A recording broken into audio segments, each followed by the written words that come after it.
একটি ডিলিংকের wifi router. এটি wifi দিয়েও যেমন কানেক্ট হবে তেমন ল্যান কানেকশান দিয়েও কানেক্ট হবে।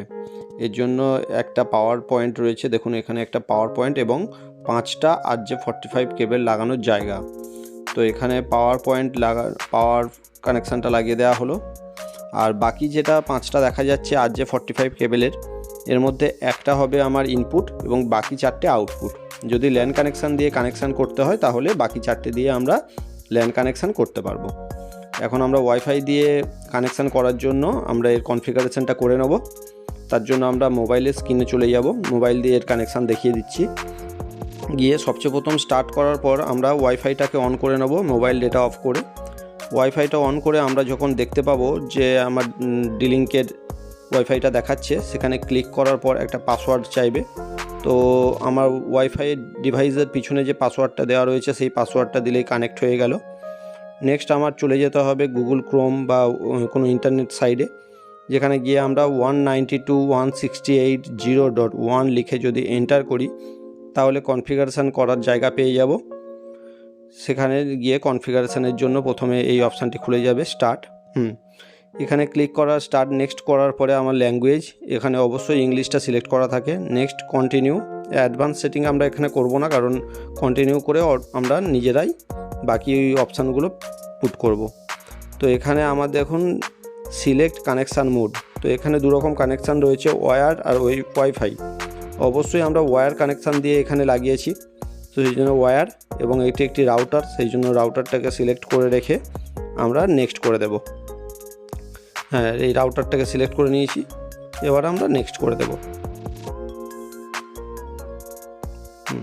তো এখানে আমার একটা মেন অপশান দিচ্ছে যে কানেকশান টাইপ। এই কানেকশান টাইপটা কিন্তু খুবই জরুরি।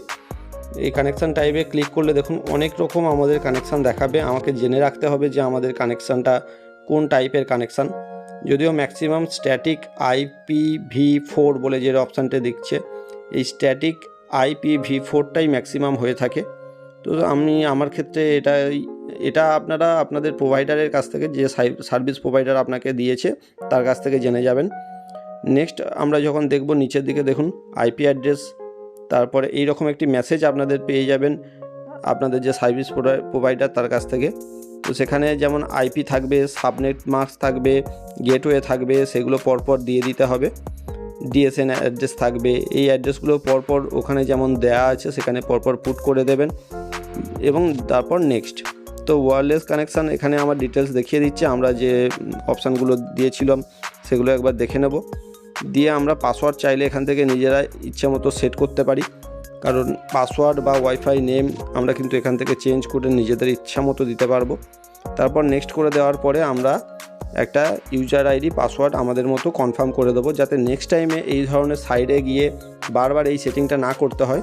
তার জন্য এই ইউজার আইডি পাসওয়ার্ডটা দিয়ে দিলাম এবং নেক্সট করলে আমরা কানেকশান দেখতে পাবো যে কানেকশান হচ্ছে। তার জন্য হয়তো 2-1 মিনিট টাইম লাগবে। এই অ্যাপ্লাই করে দেওয়ার পরে দেখুন ডেটাটা আমরা দেখে নিলাম, বাকি ডিটেলসটা ঠিক আছে কিনা মিলিয়ে নিলাম। নিয়ে অ্যাপ্লাই করার সাথে সাথে আমার এখানে অ্যাপ্লাইং অপশান দিয়ে দেবে। কিছুক্ষণ অপেক্ষা করতে হবে, যেমন অ্যাপ্লাইং সেটিং, এই সেটিংটা অ্যাপ্লাই হতে আমার একটু সময় দিতে হবে, তারপরে কিন্তু লিঙ্ক হয়ে যাবে। তখন আমরা ফোনের মধ্যে বা বাড়িতে যতগুলো আমার কানেকশান আছে সবগুলোতেই কিন্তু ব্যবহার করতে পারবো ইন্টারনেট। তো এইভাবে সেটিং করবেন। যদি কোনো প্রবলেম ফেস করেন অবশ্যই সেটা আমার ডেসক্রিপশানে লিখুন, আমি চেষ্টা করব সেটাকে আপনাদেরকে জানিয়ে দিতে। সেটিং করতে গিয়ে কোনো যদি ভুল হয়ে থাকে তাহলে রিসেট বটম থাকে, আপনি দেখতে পাবেন। রিসেট বটমে ক্লিক করলেই কিন্তু আবার এই প্রথম থেকে সেটিংটা করতে আপনাকে দেওয়া হবে।